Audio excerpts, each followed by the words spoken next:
우리는 지금 신앙의 근본적인 내용에 대해서 성경을 통해 살펴보고 있습니다. 그동안 잘못된 종교적인, 또 우상 숭배적인, 이교도적인, 또 무속신앙적인, 기복주의적이고 내가 이 땅에서 하나님께 축복을 받고자 하는 이런 잘못된 신앙을 가지고 하나님을 섬기고 또 예배하는 줄 알고 우리들이 그동안 생활해온 이런 폐악들이 굉장히 많습니다. 그래서 이런 부분들을 성경을 통해서 제대로 다시 정립하고 잘못된 부분들을 무너뜨리고 바르게 세워가고 있는 것입니다. 첫 번째로 우리가 다루었던 주제가 기도에 관한 것으로 5번에 걸쳐서 우리가 함께 살펴봤고, 오늘 나누어야 할 주제는 바로 헌금에 관한 것입니다. 제가 헌금에 관해서 설교하는 것은 오늘이 처음인 것 같습니다. 한 번도 거의 15년 넘게 설교하면서 한 번도 헌금에 대해서는 설교한 적이 없는 것 같습니다. 하지만 기도와 마찬가지로 헌금에 관한 것도 교회에서 그동안 많은 오해를 하고 잘못된 헌금관을 가지고 있기 때문에 반드시 다시 한번 정립을 하고 넘어가야 하는 부분이라고 생각을 합니다. 또 오늘이 맥추감사 주일이기 때문에 이런 절기를 맞이해서 헌금에 관해서 나누는 것이 굉장히 적절하다라고 생각을 합니다.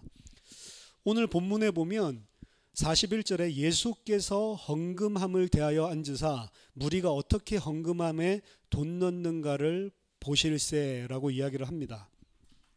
예수님께서 직접 사람들이 어떻게 헌금함에 돈을 넣는가를 보시는 거죠. 얼마나 자세히 봤겠습니까? 사람들이 얼마 넣는지까지도 정확하게 보셨다라고 이야기를 합니다. 그래서 과부가 2렙돈을 넣었을 때 그 넣은 돈이 얼마인지를 예수님이 정확하게 보셨죠. 여러분이 만약에 이런 상황에서 헌금을 한다고 하면 어떻게 하시겠습니까? 예수님이 헌금함 앞에 딱 쭈그리고 앉아서 얼마 넣지? 이렇게 딱 자세하게 여러분들이 헌금하고 있는 것을 본다고 상상해 보십시오. 사람들이 헌금을 하는데 사실 얼마를 하는지 그리고 어떻게 하는지 누가 알겠습니까? 그런데 오늘 본문에서는 예수님이 각 사람들이 헌금하는 것을 헌금궤 앞에 앉아서 정확하게 보고 계셨고 그들이 얼마를 넣는지까지 자세하게 확인하고 계셨습니다. 대부분의 사람들은 헌금을 할 때 사람들의 시선을 의식하죠. 그렇지만 헌금은 정작 사람들 앞에서 하는 것이 아닙니다. 하나님과 나 사이에서 1대1의 관계에서 하는 것임을 우리는 알아야 합니다. 그래서 오늘 본문 바로 전에 38절에서 40절을 한번 보세요. 예수께서 가르치실 때에 이르시되 긴 옷을 입고 다니는 것과 시장에서 문안받는 것과 회당의 높은 자리와 잔치 윗자리를 원하는 서기관들을 삼가라. 그들은 과부의 가산을 삼키며 외식으로 길게 기도하는 자니 그 받는 판결이 더욱 중하리라 하시니라. 외식하는 서기관들의 이야기를 먼저 하시고 그리고 헌금에 대해서 이야기를 하고 있습니다. 이들 외식하는 자들은 그 받는 판결이 더욱 중할 것이다 라고 말씀을 하십니다. 마찬가지로 이러한 문맥 속에서 헌금은 외식으로 하는 것이 아닙니다. 외식으로 한다라는 의미를 생각할 경우에 많은 사람들이 사람들에게 보이기 위한 것이라고 생각을 합니다. 맞습니다. 그게 바로 외식입니다. 하지만 사람들을 의식하고 행하는 것, 그것이 외식의 전부는 아닙니다. 어떤 의미에서 우리가 사회생활을 하고 또 교회생활, 신앙생활을 하려면 사실 내가 부족하고 연약하고 마음속으로는 그렇지 않는데도 사람들을 의식하고 행해야 될 때가 많이 있습니다. 그렇죠?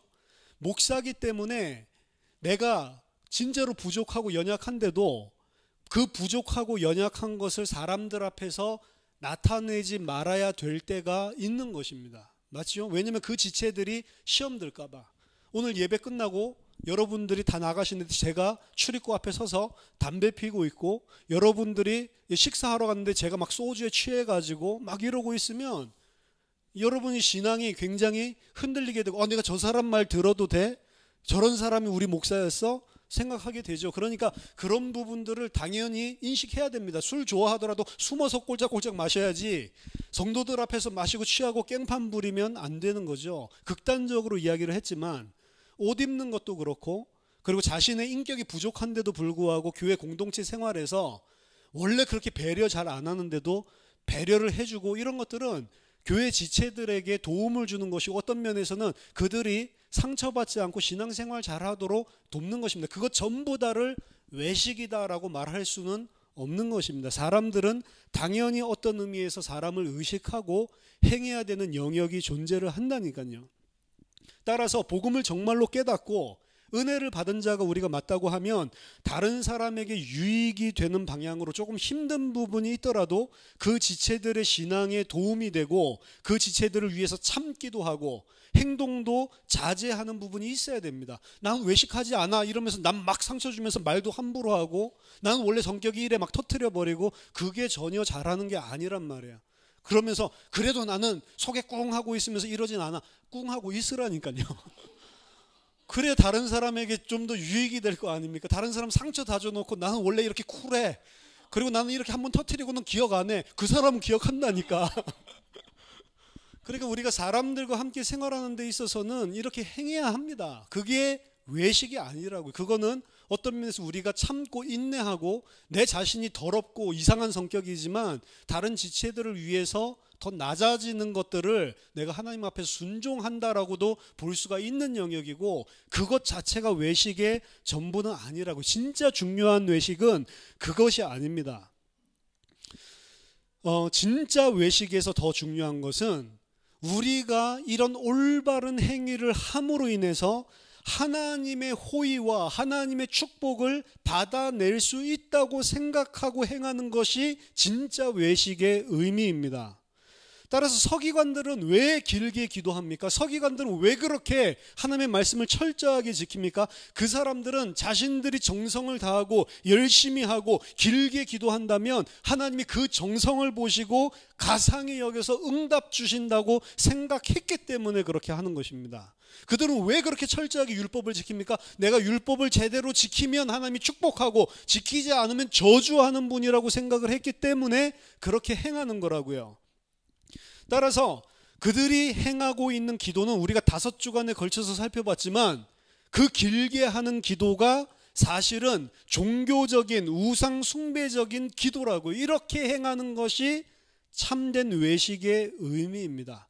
그런 식으로 하나님을 종교식으로 우상 숭배식으로 섬기고 너희의 잘난 것 가지고 하나님의 호의를 받아낼 수 있다고 생각하지 말라고 하는 것입니다. 그런 외식에 대해서 먼저 이야기를 하시고 헌금에 대해서 이야기를 한다니까요. 그러면 오늘 헌금에서 예수님께서 가르치시는 가르치심도 이 의미와 이 방향에서 먼저 생각을 해볼 필요가 있는 겁니다. 많은 사람들은 기도와 마찬가지로 헌금도 이렇게 생각을 하고 외식으로 행하고 있다니까요. 우리가 많은 헌금을 하면 하나님께서 그 갸륵한 정성을 보시고 우리에게 축복 주시지 않을까라는 개념을 가지고 헌금을 한다고요. 근데 그것은 외식입니다. 그거 종교라니까요. 그거는 기독교에서 말하는 가르침이 아니라니까요. 헌금을 제대로 하지 않으면 하나님께서 내 사업을 쳐서 망하게 하지 않을까? 이러한 생각을 가지고 헌금을 하면 그게 외식이라고요. 이 세상은 내가 무엇인가를 잘하면 보상을 해주고 내가 무엇인가를 제대로 잘 못하면 벌을 받고 피해를 받는다라는 인과율의 법칙이 철저하게 잠식하고 있는 세상입니다. 따라서 신앙생활도 그런 인과율적인 내가 이렇게 원인을 집어넣으면 거기에 따른 결과가 나온다라는 식으로 신앙생활을 한다고요. 그렇게 하는 것이 바로 종교고 우상숭배라니까요.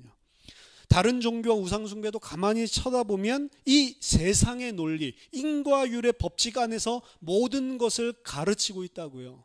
그래서 모든 것은 내 노력에 달린 것이고 하나님의 호의와 그리고 하나님의 구원을 받아내는 것도 내 행위를 통해서 받아내려고 하는 것이 종교라고 하는 겁니다. 하지만 기독교는 그런 것이 아닙니다. 내가 무엇을 잘했기 때문에 그 결과로 상급을 하나님께서 뭐 주는 게 아니라니까요. 기독교의 근본 가르침은 우리는 하나님 앞에서 그 어떠한 것도 잘 행할 수가 없다라고 하는 것입니다. 그게 저희가 이야기 나눴던 total depravity, 전적인 타락이라고 이야기했죠. 그 깊이와 그 내용은 타락의 정도가 다를 수 있지만 하나님 앞에서 우리가 행하는 전 영역이 다 타락이고 죄가 섞여 있다고요. 그 누구도 의로운 짓을 해가지고 하나님의 호의를 받아낼 수 있는 방법은 없고 그런 영역이 조금도 손톱만큼도 존재하지 않는다라고 하는 것입니다. 따라서 우리는 어떤 노력과 행위로도 하나님의 호의를 받아내고 구원을 받아낼 가치가 없다는 것입니다. 내가 행하는 행함 앞서서 성경에서 말하는 것은 하나님의 은혜가 항상 먼저 존재를 하는 것입니다. 믿음도 그 은혜로 말미암아 믿음으로 구원을 받는다라고 이야기를 하고 있습니다. 그래서 성경에서 가르치는 모든 가르침은 근본 원리가 신앙생활에 이 부분이 다 적용되고 있는 거예요. 기도도 그렇고 그리고 헌금도 마찬가지입니다. 따라서 내가 어떠한 나의 의로운 행위로 하나님 앞에 나아가서 그분의 호의를 받아내려고 하고 있는 그 외식을 가장 경고하고 있고, 그런 외식적인 종교를 가르치고 있는 서기관들이라든지 바리새인들이라든지 대제사장들이라든지 이러한 지도자들을 예수님은 엄격하게 꾸짖고 있는 것입니다. 오늘 계속해서 살펴보겠지만 헌금 또한 마찬가지라는 것입니다. 오늘 본문에서는 두 종류의 헌금하는 사람들이 등장을 합니다. 한 부류는 부자들이라고 표현되어 있는 사람들이죠. 부자들이 와서 많은 돈을 넣었다라고 이야기합니다. 또 다른 한 부류는 한 과부 이야기입니다. 이 과부는 와서 두 렙돈을 헌금함에 넣었다라고 이야기를 합니다. 두 렙돈은 여기 보니까 곧 한 고드란트라고 되어 있죠. 근데 우리는 뭐 한 고드란트든 두 렙돈이든 아무것도 알지를 못하니까 우리한테 전혀 도움이 안 되는 그런 부연 설명인데, 한 고드란트라고 하는 것은 약 16분의 1 데나리온입니다. 혹은 어떤 연구자들은 32분의 1 데나리온이라고도 합니다. 그럼 한 데나리온은 뭐냐? 하루 일해서 벌 수 있는 돈의 양이죠. 그러면 하루 일해서 돈을 벌 수 있는 양이 10만 원이라고 계산을 한다면 16분의 1로 친다면 6,250원 정도가 되는 거고, 만약에 32분의 1로 계산을 한다면 약 3,125원이 되는 겁니다. 그렇죠? 그러니까 이 과부는 얼마나 가난했는지 예수님이 그의 모든 소유, 자기 생활비 전부를 넣었다고 했는데 고작 그 돈이 6,000원 아니면 3,000원 정도밖에 안 됐다는 거예요. 그거 가지고 먹고 살아야 하는 그런 아주 가난한 자를 이야기하는 겁니다. 그런데 예수님은 이 과부가 헌금함에 넣는 모든 사람보다 더 많은 헌금을 했다라고 제자들에게 가르치시고 있습니다. 43절에 예수께서 제자들을 불러다가 이르시되 내가 진실로 너에게 이르노니 이 가난한 과부는 헌금함에 넣는 모든 사람보다 많이 넣었도다. 이것이 무슨 말입니까? 우리의 전 재산을 다 털어서 하나님께서 기쁘시게 받는 헌금을 해야 된다라는 이 말입니까? 하나님은 우리의 모든 소유를 헌금해야만 칭찬한다라는 말입니까? 그렇게 본다면 우리는 또다시 인과율적으로 오늘 본문을 보고 있는 것이고, 또 하나님을, 예수님을 굉장히 잔인한 분으로 바꾸어 버리는 겁니다. 왜냐하면 당장 먹고 살아야 하는 생활비 전부를 헌금했는데, 그럼 사랑의 예수님이 전부 다 넣지 말고 반만 넣고 반은 그래도 네 먹고 살아야지 이렇게 해줘야지 정상 아닙니까? 근데 예수님은 그거 보고 이 사람이 많이 넣었구나 칭찬하듯이 제자들에게 이야기를 한다고요. 그래서 다른 사람들이 헌금한 것보다 이 과부가 헌금한 것이 더 귀중하다라는 이런 생각을 제자들에게 하게 하시는 겁니다. 따라서 생활비 전부를 헌금했다라고 하는데 그 과부를 도울 생각은 안 하고 잘했다라고 하는 것은 이제 너 굶어 죽어라라고 하는 것과 비슷합니다. 그런 의미입니까? 그렇지 않다는 것입니다. 오늘 예수님이 전 재산을 다 넣은 과부를 좋게 칭찬을 하신 것은 너희도 저 과부와 같이 전 재산을 다 넣어야 된다, 다 바쳐라, 그래야 그게 하나님 받으신 헌금이다라는 것이 아니고, 하나님의 백성, 이 땅의 교회의 본질이 무엇인지를 설명하고 있는 행위를 했기 때문에 이것을 통해서 교회가 무엇인지, 구원받은 주의 백성이 어떤 존재인지 본질을 설명하시기 위함입니다. 전 재산을 헌금했다라고 한다면 성경에 초대교회 이야기가 생각이 나죠. 초대교인들은 전 재산을 다 팔아서 헌금하는 사람들이 많이 있었습니다. 그 중에 사도행전 5장에 보면 아나니아와 삽비라 이야기가 등장을 하는데요. 이 부부는 자기의 전 소유 밭을 팔아가지고 그 중에 얼마를 감추고 다 판 것을 다 헌금하는 것처럼 하나님 앞에 속여서 헌금을 하게 됩니다. 그리고 그날 두 부부가 하나님을 속였다는 이유로 다 죽음을 맞이하게 되죠. 이건 뭘 보여주냐? 전 재산 바치지 않으면 죽는다라는 이야기입니까? 우리 벌써 죽었어야 되는데. 어찌 보면 아나니아 삽비라가 아예 재산을 다 팔지도 않고 헌금을 하지 않았다면 죽지 않았을 것입니다.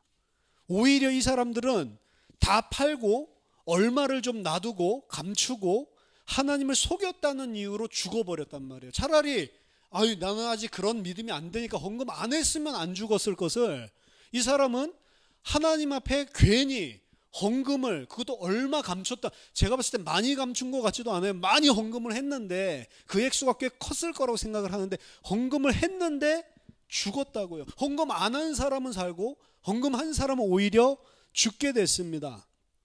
그들은 왜 죽었습니까? 제가 봤을 때 이런 특별한 이야기를 써놓은 것은 전 재산 헌금한 사람들도 있었지만 소유를 아직도 가지고 있고 헌금하지 않은 사람도 틀림없이 많았을 것이다 라고 생각을 합니다. 근데 그 사람들은 안 죽었는데 오히려 헌금한 이 아나니아 삽비라 부부가 죽었잖아요. 그거 안 내놨다고, 좀 남겨뒀다고 죽는 게 맞습니까? 본문은 전 재산을 다 헌금하지 않으면 죽는다는 이야기를 하는 것이 아닙니다. 사도행전 5장 4절에 보니까 땅이 그대로 있을 때에는 네 땅이 아니며 판 후에도 네 마음대로 할 수가 없더냐? 라고 이야기를 하죠, 베드로가. 땅이 네가 팔지 않았을 때도 다 너 땅이었고 땅 팔고 난 다음에 그 값도 다 네 돈 아니냐? 그 이야기입니다. 다 자기 거죠. 다 자기 것인데 그 중에 얼마를 감추고 하나님 앞에 이것이 내 소유판 전부입니다 라고 해서 바치죠. 차라리 저는 믿음이 없기 때문에 한 절반 정도밖에 못 바치겠습니다. 죄송합니다 라고 절반을 바쳤으면 문제가 없을 건데, 얼마를 감춰놓고 아닙니다, 이게 전부답니다, 끝까지 우기다가 죽임을 당하게 된다고요. 전 소유를 헌금 안 했기 때문에 죽은 게 아닙니다. 진짜 중요한 것은 교회 공동체가 탄생한 시점에서 사람들 앞에 보이기 위한 헌금 행위를 행했을 뿐만 아니라 제일 중요한 것은 하나님을 속일 수 있다라고 생각한 것입니다. 이게 초대교회 안에 이 작은 행위를 통해서 들어오게 되는 그 일을 행한 것입니다.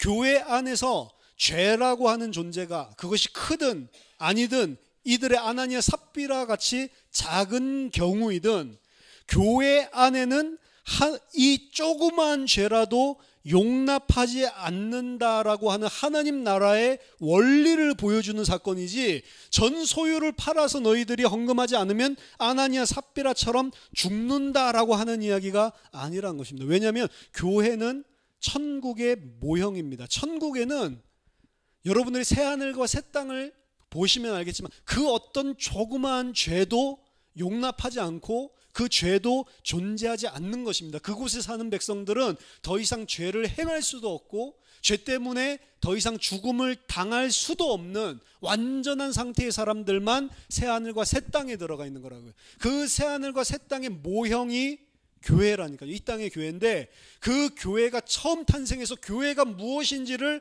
설명하는 시점에 이 사람들은 교회 안에 죄가 들어올 수도 있고 용납할 수도 있다라는 것을 그 계시하는 시간표에 보이려고 한 사람들이라니까. 그것 때문에 하나님께서 교회, 하나님의 나라가 어떠한 곳인지를 보여주시기 위해서 이런 사건을 주고 사람들이 하나님을 경외하도록 만드신 것이지, 헌금을 전 재산 안 했기 때문에 죽은 것이 아니란 말입니다.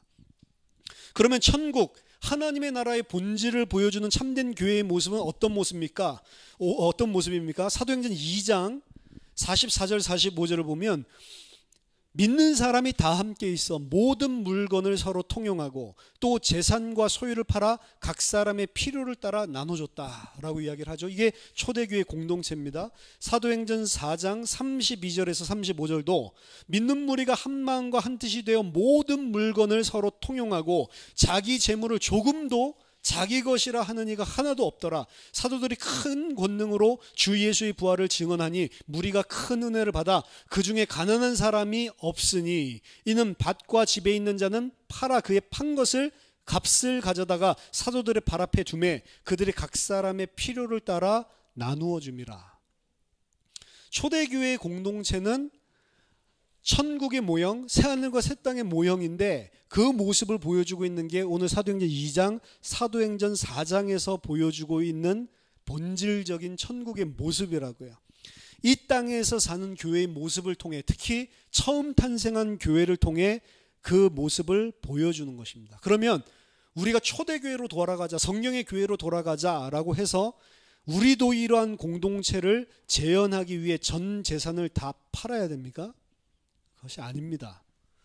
그 교회가 무엇인지를 가르쳐주기 위해서 성경을 통해 계시하신 것이지, 우리는 이 땅에 있는 동안에 여전히 사실은 성화되지 못하고 영화의 단계에 있지 않기 때문에 이러한 모습을 억지로 만약에 구현하려고 한다고 하면 그것은 외식하는 것이 되고 그것은 또 다른 종교가 되는 것입니다. 그것이 안 됐는데 그렇게 하려고 하는 것은 하나님이 원하시는 게 아닙니다.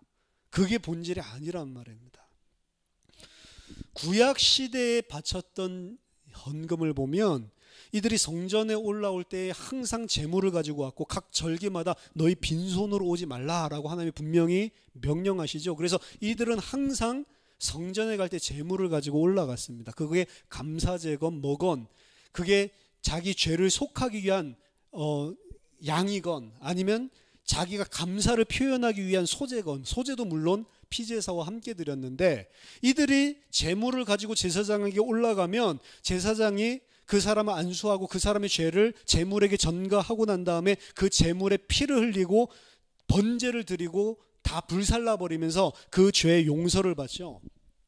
그 제물은 그림자 모형이지 실체가 아닙니다.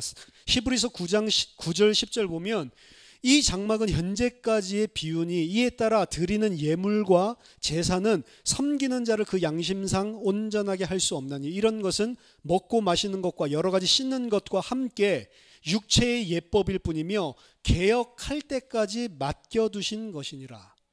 그러니까 그 예물과 그리고 성전에 생겼던 모든 것들은 장차 실체가 오실 때까지 모형으로 주신 것이고 그림자일 뿐이지 잠깐 허락하신 것이지 그게 실체는 아니다라고 이야기하죠. 그럼 그 실체는 뭡니까? 그 뒤에 나오는 11절 12절 히브리서 9장 11절 12절에 보면 그리스도께서는 장래 좋은 일의 대제사장으로 오사 손으로 짓지 아니한 것 곧 이 창조에 속하지 아니한 더 크고 온전한 장막으로 말미암아 염소와 송아지의 피로 하지 아니하시고 이 그림자의 피로 하지 아니하시고 오직 자기의 피로 영원한 속죄를 이루사 단번에 성소에 들어가셨느니라. 그 가져왔던 제물, 하나님 앞에 가져왔던 헌금의 실체는 누굽니까? 예수 그리스도다라고 이야기를 합니다. 그렇기 때문에 구약 시대와 같이 이제는 우리는 성전에 올라갈 때 반드시 가져와야 했던 그 예물, 그 실체가 예수 그리스도이기 때문에 더 이상 그 제물을 가지고 올 필요가 있습니까? 없습니까? 없다는 것입니다. 이제 우리는 양을 가지고 오는 것이 아니고 감사 소제를 가지고 오는 것이 아니고 뭘 가지고 와야 돼요? 그 실체 대신 예수 그리스도를 가지고 와야 되는 거라고요. 그렇죠? 그리스도를 가지고 오는 것이 참된 예물이고 하나님 앞에 반드시 빈손으로 오지 말고 너희 손에 예물을 가지고 와야 된다는 진짜 의미란 말입니다. 따라서 무엇을 말합니까? 오늘날 우리가 교회에 와서 예배를 드릴 때 가지고 와야 될 참된 예물의 실체는 예수 그리스도라고요. 다른 게 아니고 우리가 드려야 할 헌금은 다른 것이 아니고 예수 그리스도를 헌금으로 드려야 되는 겁니다. 그게 무슨 말입니까? 예수 그리스도를 드리는 이 참된 실체를 가지고 하나님께 우리가 예물을 드릴 때에 하나님이 받으시는 거지, 우리가 돈을 내는 거를 하나님이 받아주는 게 아니라고요. 따라서 하나님은 우리가 경제적으로 도와줘야 될 뿐이라고 생각을 하면 여러분 오산입니다. 내가 내는 헌금을 가지고 교회가 운영이 된다라고 생각하면 잘못된 생각이라니까요. 그런 생각을 가지고 있다면 헌금을 안 하는 게 좋습니다. 제가 미국에 있을 때 가장 충격받았던 게, 많은 사람들이 내가 헌금 내니까 교회 운영되고 내가 헌금 내니까 목사 먹고 살지, 이렇게 그런 생각 가지고 있는 인간은 헌금하지 말라니까요. 여러분도 만약에 그런 생각이 조금이라도 있으시면 헌금하지 마세요. 그거는 죄입니다, 죄. 아까 전에 말했던 헌금을 하고 외식하는 자라고 하나님의 진노를 받을 죄를 행하고 있는 거라고. 그런 헌금 하나님 필요 없습니다. 하나님 거지가 아니라니까요. 아이고 그럼 교회 어떻게 합니까? 뭘 교회 어떻게, 교회는 그걸로 운영되는 게 아니라니까요. 그런 거 하나님 필요 없다니까요. 정말로 우리가 하나님 앞에 가지고 와야 될 예물은 돈이 아니고 예수 그리스도라니까. 따라서 우리가 헌금을 드릴 때 정말로 예수 그리스도로 말미암은 은혜와 구원에 대한 감사, 감격이 흘러 넘쳐나서 하나님 앞에 헌금하는 것이 아니라면 그것은 헌금이 아닙니다. 그냥 돈 내고 간 거지 하나님 앞에 헌금이 아니라는 것입니다. 아무리 많이 한다 하더라도 그것은 하나님을 기쁘시게 할 수 없고 도리어 하나님의 진노를 그 위에 쌓을 뿐입니다. 그래서 아나니아 삽비라처럼 헌금하고 망하는 거라니까요. 그걸로 하나님의 일을 할 수가 없는 것입니다. 만약에 그런 감사, 은혜가 여러분들에게 없다면 헌금하지 마십시오. 할렐루야. 하지 마세요. 진짜로 여러분들의 영혼을 위해서 좋은 것이 아닙니다. 계속해서 다른 식으로 생각을 한다고요. 그런 헌금을 아직도 그런 상태라면 헌금할 시간표가 아니다라고 생각하시면 됩니다. 진짜 구해야 될 것은 나에게 참된 그런 헌금을 감사함으로 터져나와서 할 수 있는 은혜를 달라고, 믿음을 달라고 구해야 되는 시간표지, 헌금할 시간표가, 헌금한다고 그 은혜가 주어지는 게 아니라니까요. 헌금하면 도리어 아까 전에 말했던 그 미국에 있는 많은 사람들처럼 내가 돈 내기 때문에 이러지. 이러니까요, 어떤 사람이 목사님이랑 제가 있던 필라델피아에 싸워가지고 나가면서 저를 딱 찾아서, 전도사님 이야기하다가, 제가 이제 다음 주부터 이 교회 안 옵니다 이러면서, 이제 이 교회 좀 어려움 당할 겁니다 이러면서, 제가 헌금을 얼마나 많이 했는지 아세요? 이러면서. 그런 헌금 필요 없다고요. 그 사람 나가니까 똑같은 헌금한 사람 또 들어오더라고. 하나님이 그 사람 돈으로 움직이는 게 아니라니까요. 자기가 좀 미워하는 사람, 자기가 좀 이런 사람, 내가 얼마나 헌금 많이 하는 사람인 줄 알아? 일부러 딱 금액 써가지고 보이게 뒷자리 이렇게 보여가지고, 나 이렇게 헌금한 사람 나 건들지 마 라고 이야기를 하지. 그런 사람이 있다니까요. 그러니까 우리들이 헌금에 대해서 잘못 생각하면 그런 식으로 생각을 하게 된다. 그런데도 불구하고 많은 또 주의 종들은 그런 식으로라도 헌금하는 사람 비위를 맞추죠. 그런 식이라도 헌금을 하고 이러면 하나님이 축복해 주는 것처럼 이야기하죠. 아니라니까요. 또한 예수 그리스도가 바로 우리가 드려야 되는 예물, 헌금이라는 의미를 오늘 본문과 연계해서 한번 생각을 해보면, 우리가 예수 그리스도를 믿는다라고 하는 것은 예수 그리스도와 우리가 연합된다라는 의미라고 말씀드렸습니다. 나는 죽고 이제 누가 살아요? 내 안에 그리스도께서 사는 자, 이게 그리스도와 연합한 자, 구원받은 자라고 이야기했습니다. 나는 그 안에, 그는 내 안에. 그래서 더 이상 나는 없고 그리스도가 사는 자가, 그게 바로 신자고 하나님의 백성이죠. 그러면 그리스도 안에 온전히 연합한 자가 구원받은 자이기 때문에 예수 그리스도를 우리가 헌금으로, 예물로 드린다는 것은 무슨 말이죠? 그와 연합된 내 자신, 나 자신 전부 다를 하나님 앞에 드린다는 의미가 진짜 헌금이라니까요. 그것이 진정한 헌금입니다. 따라서 오늘 본문에 2렙돈을 드린 과부의 헌금이 바로 그런 헌금이라는 거예요. 그것은 내 인생, 나의 전삼, 내가 먹고 살아야 되는데 내가 먹고 살아야 될 생활비 전부를 드렸다는 거예요. 큰 돈을 드리는 게 아니고 이 과부는 뭘 드렸어요? 자기 전 인생을 드린 것입니다. 이것이 참된 하나님의 백성에 드리는 예물이기 때문에 예수님이 보시고 제자들에게 이 사람이 가장 많은 헌금을 넣은 것이다 라고 이야기를 하는 겁니다. 정확하게 본다면 칭찬인지 아닌지 알 수 없어요. 왜냐, 그 과부가 이렇게라도 하면 신명기에서 말하는 축복을 나에게 주시는 거겠지, 이런 식으로 하고 했는지 안 했는지 잘 모르잖아요. 하지만 그 사람이 자기가 당장 먹고 살아야 되는 그 전체를 갖다가 집어넣은 걸 통해 교회가 무엇이고 이 땅에 드려야 되는 예물과 헌금이 무엇인지를 보여주고 있기 때문에 예수님이 그 사람 이야기를 하고 있을 뿐입니다. 이 과부는 먹고 살아야 할 생활비, 생계비 전부를 넣었습니다. 그 돈의 크고 작음이 문제가 아니고 자기 자신을 전부 다 하나님 앞에 바친 것이라니까요. 그 은혜가 있는 자가 드릴 수 있는 게 헌금이라고요. 하지만 오늘 본문은 제가 칭찬인지 아닌지 모른다고 말씀드렸듯이 비단 이것만을 이야기하고 있는 것이 아닙니다. 오늘 본문 이후에 등장하는 13장 1절 2절을 보세요. 성경 볼 때 항상 앞뒤를 보라고 그랬죠. 왜냐, 원래 장절이 없었다니까요. 13세기 이후에 예배를 위해서 빨리 찾기 위해서 생긴 것이지 원래는 그냥 한 뭉덩이로 읽어야 된다니까. 그러니까 전후를 봐야 됩니다. 13절 1절 2절을 보면 예수께서 성전에 나아가실 때에 제자 중 하나가 이르되 선생님이여 보소서 이 돌들이 어떠하며 이 건물들이 어떠하니까? 예수께서 이르시되 네가 이 큰 건물들을 보느냐? 돌 하나도 돌 위에 남지 않고 다 무너뜨려지리라 하시니라. 생뚱맞아 보이죠? 이 말씀하시는 게. 오늘 본문의 병행 구절인 누가복음 20장 45절에서 21장 4절, 이 이후에 나오는 누가복음 21장 5절 6절을 보면 같은 내용이 나오는데 왜 성전 이야기가 이 이야기 뒤이어 나오는지 더 선명하게 보여줍니다. 누가복음 21장 5절 6절을 보면 어떤 사람들이 성전을 가리켜 이 아름다운 돌과 헌물로 꾸민 것을 말하며 헌금 이야기가 나오죠. 이 아름다운 돌과 헌물로 꾸민 것에 대해 말하면 예수께서 이르시되 너희 보는 이것들이 날이 이르면 돌 하나도 돌 위에 남지 않고 다 무너뜨려지리라 라고 예수님이 말씀하십니다. 이 성전이 아름다운 돌과 헌물로 꾸민 것이라고 말을 합니다. 그럼 그 아름다운 돌과 헌물은 어디에서 나온 것입니까?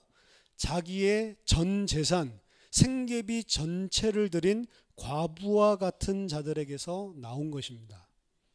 그리고 그 성전에서 사람들을 가르치는 서기관은 예수님이 오늘 본문에서 뭐라고 표현하고 있습니까? 그들은 과부의 가산을 삼키는 자다라고 표현을 하고 있습니다. 무슨 말입니까? 사실 오늘 본문을 통해서 우리가 드려야 할 예물의 본질에 대해서 살펴봤지만 진짜 오늘 본문에서 말하려는 내용은 예물의 본질보다는 하나님의 말씀을 이용해서 이렇게 가난한 자들의 고열을 빨아먹는 종교 지도자들에 대해서 신랄하게 비판을 하고 계시는 게 그 본문의 내용이란 말이에요. 오늘날의 이러한 교회 지도자들의 행위가 가장 잘 드러나는 것이 바로 말라기 3장의 축복을 들먹여가면서 11조에 대한 의무를 강조하는 것입니다. 여러분 11조 드려야 됩니까? 11조는 11조의 기원은 레위인에서 오는 것입니다. 하나님이 이스라엘 백성을 출애굽시켰을 때 마지막 날에 재앙을 통해서 장자들을 다 죽이시죠. 근데 6월절 어린 양의 피를 그 문설주와 문지방에 바른 그 사람들은 넘어가고 그 장자들을 다 살려주십니다. 그리고 그 장자들을 살려준 대가로 하나님 뭐라고 하냐? 죽을 자를 내가 살렸으니 그 장자는 다 내 거다라고 이야기를 합니다. 그럼 모든 이스라엘 사람들은 장자가 태어나면 각 가정마다 그 장자를 하나님의 일을 하도록 바쳐야 돼요. 그런데 그 장자의 일을 출애굽기 32장 우상숭배 사건 이후에 그 장자를 하나님께서 누구로 대치시키시냐면 레위인으로 대치를 시키신다고. 그래서 장자 한 명 태어나면 레위인 한 명이 그 사람의 속전이 돼서 이 장자를 대신해서 성전에서 평생 동안 하나님을 섬기고 하나님의 소유로 하나님을 섬기는 일을 하는 게 레위인입니다. 그럼 만약에 장자가 30만 명인데 레위인이 25만 명이면 어떻게 합니까? 그러면 그 나머지 5만 명은 대체할 레위인이 없으니까 속전을 돈으로 내게 했다고. 그게 레위인이고 그게 이 11조에 대한 개념이에요. 그럼 레위인들은 하나님께 바쳐졌으니까 뭐가 없어요? 자기가 농사지을 기업이 없습니다. 기업이 없기 때문에 토지의 소산의 10분의 1을 무조건 하고 다 성전에 바치게 했는데 그 성전에 바친 그 토지 소산의 10분의 1은 누구의 몫이에요? 레위인의 몫이라고. 레위인은 그 토지 소산 10분의 1을 바친 걸로 먹고 살았고 그리고 자신도 그 받은 거의 10분의 1을 하나님 앞에 드렸습니다. 그게 이제 11조의 원칙이라고. 그래서 레위인이나 제사장들, 제사장도 레위 지파죠. 이 사람들이 먹고 살려면 뭐가 있어야 돼요? 11조가 있어야 됐다고. 그럼 오늘날 이 시대의 레위인과 오늘날 이 시대의 제사장은 누굽니까? 목사예요? 아니라니까. 저 레위인 아닙니다. 저 제사장 아니라고. 목사가 아니요. 너희는 왕 같은 제사장이며. 누가 레위인이고 누가 제사장이에요? 예수 그리스도를 믿는 하나님의 백성이 다 제사장이라고요. 그러면 11조라고 하는 것은 구약 시대의 율법입니다. 율법은 언제든지 실체를 보여주는 그림자에 지나지 않다고요. 그러면 실체가 오셨어요. 그럼 그 실체가 오셨을 때 모든 율법은 더 이상 지나간 것이고 없어지는 것입니다. 그래서 우리는 율법을 안 지키잖아요. 근데 왜 11조만 똑 떼가지고 지키냐고요. 왜 11조를 해야지 천국 간다라는 이런 대형교회 목사의 설교가 나오는 식으로 이렇게 변질이 됐냐고요. 11조에 대해서 좀 역사적으로 살펴본다면 11조는 원래 토지나 자기가 받은 기업, 레위인을 살리고 레위인 먹여 살리기 위해서 어떻게 보면 자기가 레위인 대신 차지하고 있는 자기 장자 대신 바쳐진 레위인에게 돌려주는 거잖아요. 어떻게 보면은. 그런데 그거는 토지 소산입니다. 다른 것이 아니고. 근데 예수님 당시의 바리새인들과 지도자들은 토지 소산뿐만이 아니라 너가 벌어들이는 전 소득의 10분의 1을 바쳐라 라는 식으로 11조를 성경에서 가르치는 율법이 아니라 자신들이 자의적인 해석을 한 걸로 더 확대시켜서 이 사람들을 굉장히 힘들게 만들었다고요. 사람들을. 그러다가 초대교회가 왔죠. 초대교회 그리스도를 통해서 하나님의 나라 공동체가 완성되면서 11조에 대한 얘기가 있습니까? 없습니다. 아니 신약 성경에도 있는데요 이러면서 예수님이 말씀하신 거 계속 이야기하죠. 누가복음 11장 42절 화 있을진저 너희 바리새인이여 너희가 박하와 운향과 모든 채소의 11조는 드리되 공의와 하나님께 대한 사랑은 버리는도다. 그러나 이것도 행하고 저것도 버리지 말아야 할지라. 이걸 가지고 우리가 공의와 박애와 사랑을 행하고 그리고 11조도 드리라고 예수님이 말하지 않았냐? 아닙니다. 예수님이 말씀하실 때는 언제입니까? 신구약 중간 시대라고요. 더 정확하게 말한다면 아직 구약 시대라고요. 그리스도께서 십자가 달려서 죽으시고 구속을 완성하신 시간표가 아니고 예수님 살아계실 동안에는 아직 구약을 살고 있는 시대라고요. 그러니까 당연히 예수님도 구약에서 말하는 모든 것을 다 지키셨습니다. 예수님도 할례를 행하고 예수님도 성전에 절기되면 올라갔고 예수님도 그걸 다 행했다니까요. 그 구약 시대의 사람들에게 구약의 율법을 이야기하고 있는 것이지 이게 신약 그리스도를 통해 완성되고 난 이후에 하나님 백성이 11조 드려야 된다 이 이야기가 아니라 근데 이거 끌어맞춰가지고 예수님도 드리라고 했다라고 속이고 있잖아요. 거짓말이라니까요. 11조에 대한 것은 초대교회 이후로 단 한 번도 없었습니다. 그러다가 약 400년이 지나고 교회가 이제 로마에 의해서 공인을 받게 되고 6세기 말 580년대에 와서 종교회의를 열면서 그때부터 계속 11조 이야기가 나요. 암브로스라든지 우리가 잘 아는 교부들 이런 사람들이 11조에 대해서 또다시 끄집어내서 부활을 시켜서 이야기하기를 시작한다고. 그 시기가 어디랑 맞닿아 있냐면 교세가 확장되고 교회가 부강해지고 건물들을 쌓아 올리고 교회가 부가 축적되는 그 시간표라고요. 타락의 시간표입니다.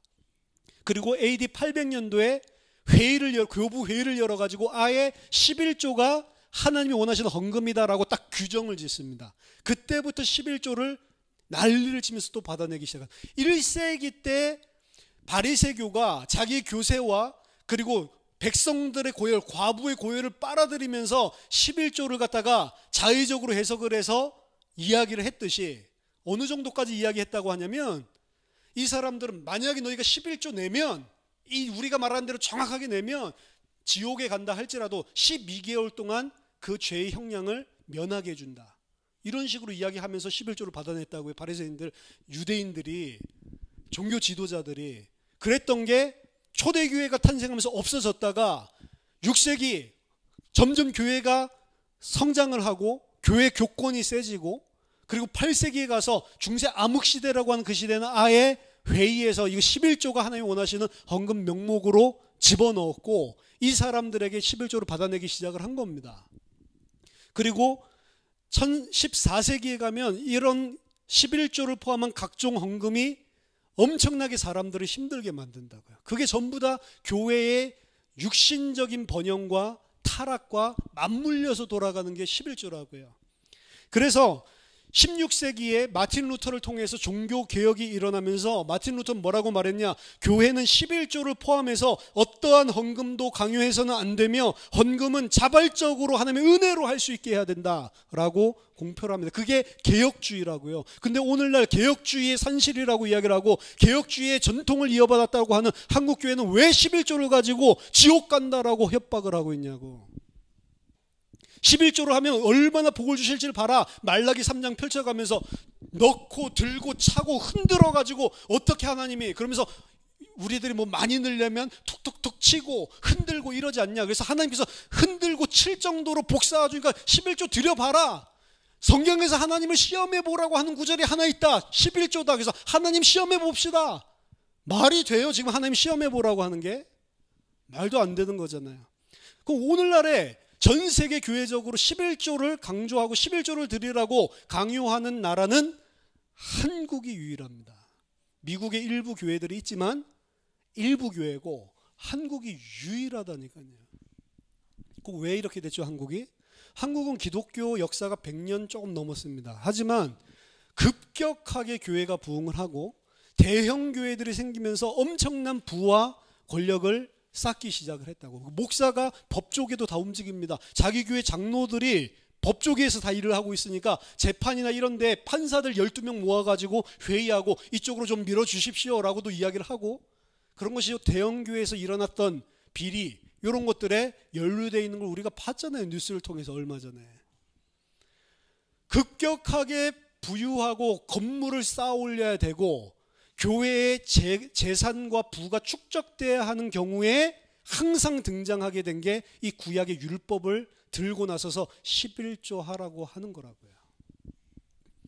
그래서 따지고 보면 11조를 강조하거나 의무하는 조항은 신약 시대에 와서 예수 그리스도로 구속이 완성되고 나서 없습니다.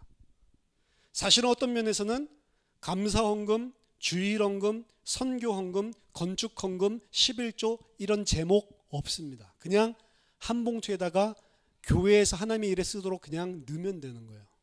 그렇죠? 이거는 선교에 써주세요. 그것도 틀린 거라니까.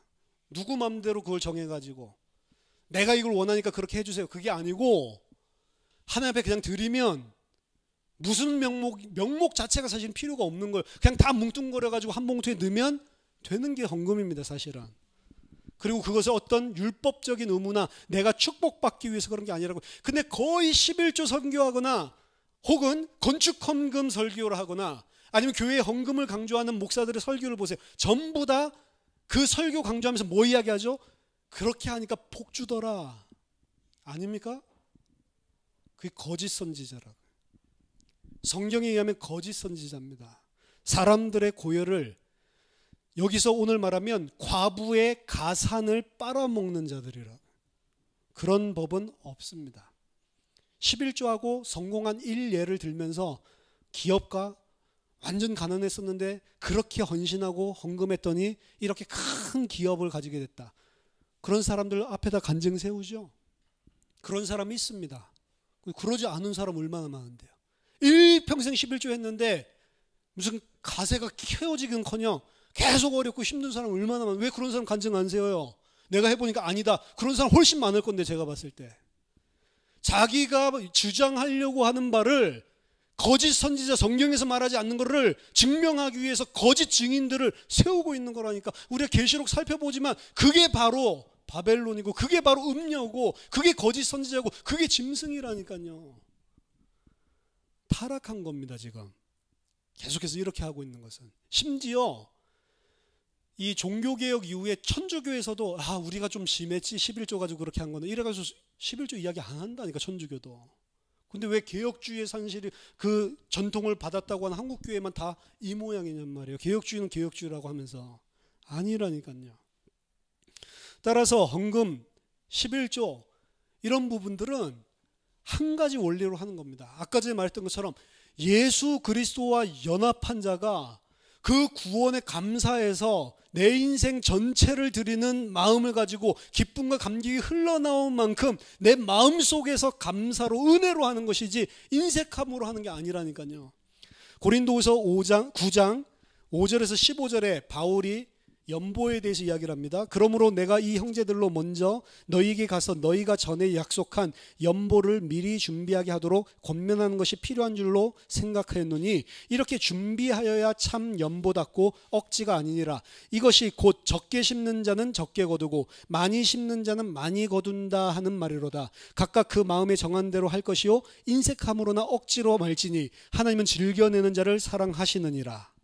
이 거짓 선지자들이 즐겨하는 이 헌금에 대한 가르침이죠.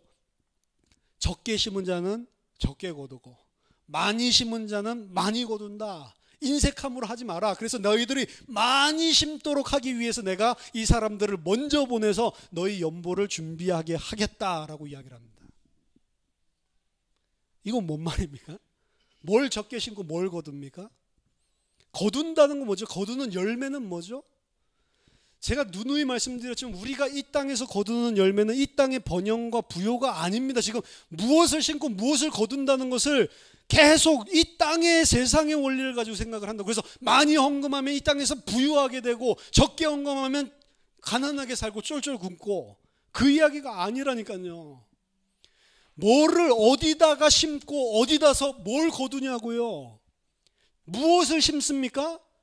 그럼 무엇을 거두죠? 우리는 이 땅에서 하늘나라, 새하늘과 새 땅에 심는 것이고 그것을 하나님의 나라를 열매로 얻는 사람들이라니까. 그게 응답이라니까요.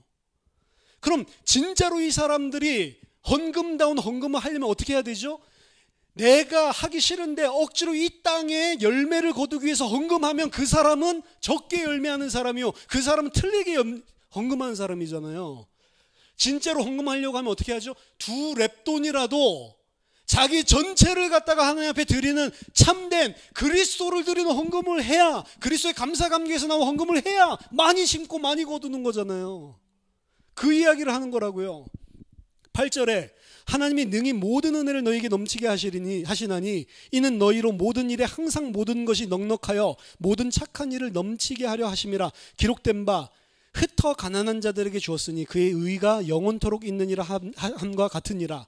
심는 자에게 씨와 먹을 양식을 주시는 이가 너희 심을 것을 주사 풍성하게 하시고 너희의 의의 열매를 더하게 하시나니. 그렇죠?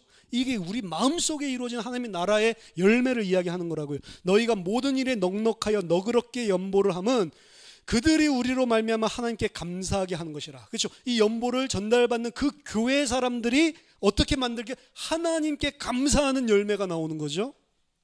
이 봉사의 직무가 성도들의 부족한 것을 보충할 뿐만 아니라 사람들이 하나님께 드리는 많은 감사로 말미암아 넘쳤느니라. 이게 진짜 열매란 말이에요. 이 직무로 증거를 삼아 너희가 그리스도의 복음을 진실히 믿고 복종하는 것과 그들과 모든 사람을 섬기는 너희의 후한 연보로 말미암아 하나님께 영광을 돌리고 또 그들이 너희를 위하여 간구하며 하나님이 너희에게 주신 지극한 은혜로 말미암아 너희를 사모하느니라. 말할 수 없는 그의 은사로 말미암아 하나님께 감사하노라. 우리가 드리는 연보는 우리가 복음을 정확하게 진실이 믿고 복종하고 있다는 것이 드러나고 그 의의 열매가 맺혀지고 그 복종으로 말미암아 많은 자들이 하나님께 감사하게 하는 것이 열매지, 우리가 이 땅에서 헌금을 했더니 이 땅에서 많이 거둔다고 하는 개념이 아니라니까요. 바울이 그렇게 쓴 게 아닙니다. 그럼 바울은 아무것도 안 한 사람이요. 바울의 삶을 보면 맨날 처맞고 배고프고 가난하고 밤에 제대로 자지도 못하고, 실제로 바울이 살았던 삶을 보면서 정처 없이 떠나 헤매면서 고통을 받았던 자라고요. 바울이 그러면 자기 전 인생을 안 드렸습니까? 가지고 있는 전체를 자기 소욕을 위해 쓴 적이 있습니까? 근데 왜 이 땅에서 축복을 안 주냐고요. 말이 안 되잖아요. 거짓말인 것입니다. 그러면 11조를 행해야 합니까? 아닙니다. 그럼 이제부터 11조 안 합니까? 우리 교회는? 할렐루야. 좋아하시는 분들이 있죠. 그렇게 좋아하시는 분이면 하지 않아도 됩니다.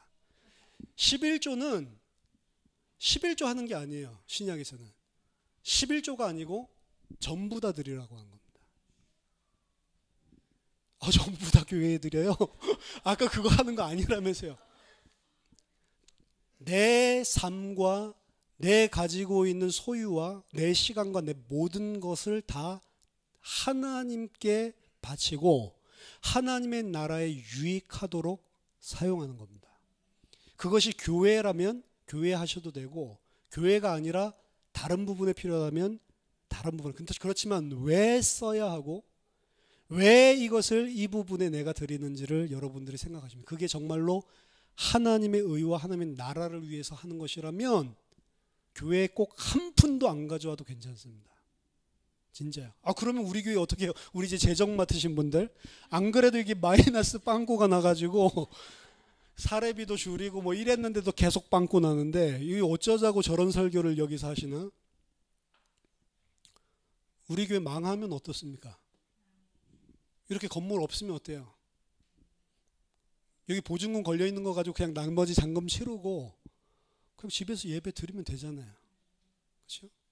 그게 뭐가 문제예요? 아무 문제될 게 없습니다. 차라리 교회 건물 없고 그냥 집에서 예배 드리는 게 훨씬 편해요. 호주에서도 예배 드리잖아요, 집에서. 진짜로 중요한 것은 예배당이 아닙니다. 우리 교회가 부흥하는 거 그거 아니라니까요. 망해도 괜찮아요. 진짜 중요한 거는 하나님의 사람, 진짜 믿는 하나님의 백성들이 성장하고 자라나서 하나님께 영광 돌리는 그 교회. 우리 교회 망해도 괜찮습니다. 그래도 망할 수 있습니까? 그럼 사람들이 욕하는데, 사람들 욕하겠죠. 예수 잘 믿으려다가 망하고 욕먹으면 그게 응답이죠. 감사한 거죠. 성경대로 해야 됩니다. 여러분들이 정말로 하나님 앞에서 구원에 대한 감사 감격, 예수 그리스도로 말미암아 내 인생 전체를 하나님 앞에 예물로 드리고 그리스도를 믿는 믿음을 예물로 드린다라고 생각을 하고, 여러분들이 은혜 받은 만큼 헌금하시면 됩니다. 그거 아닌 것 하나님 받으지 않으시니까, 그것 가지고 교회 유지하는 거 아니까. 하나님 거지 같은 하나님 아닙니다. 하나님 창조주라니까요. 그렇기 때문에 저와 여러분들이 헌금에 대해서 정말로 개념을 가지고 정말로 하나님 앞에 그 구원의 감사 감격이 은혜가 넘치는 만큼 하나님 위해, 하나님의 나라를 위해 사용하시고, 그것이 교회에 사용하는 것이 맞다면 그거 교회에도 헌금을 하고 하나님 은혜대로 하시기 바랍니다. 하나님께서 다 하십니다. 예수님이 헌금기 앞에서 앉았고 그 마음과 그 삶을 보셨듯이 다 하신다. 거짓 선지자들 믿지 마시고 11조 안 하면 나 망할까 그렇게 해가지고 두려워서 11조 했던 분들 이제 하지 마시기 바랍니다. 그리고 진짜 11조 하실 분들이 하시고, 진짜 10에 10조 하실 분들이 전체 인생을 하나님의 나라를 위해 그 인생도 그 재물도 모든 것도 다 하나님께 드리시기 바랍니다. 그래서 진짜 성경에서 말하는 공동체 그리고 헌금관 회복하게 되시기를 예수님의 이름으로 축원합니다. 기도하겠습니다. 하나님 은혜를 감사드립니다. 빈손으로 왔다가 빈손으로 가는 인생인데 정말 내 인생 전체를 예수 그리스도로 말미암아 구원하신 그 하나님께 감사해서 다 드릴 수 있는 믿음의 사람들 될 수 있도록 은혜를 베풀어 주시옵소서. 살아계신 주 예수 그리스도 이름으로 기도하옵나이다. 아멘.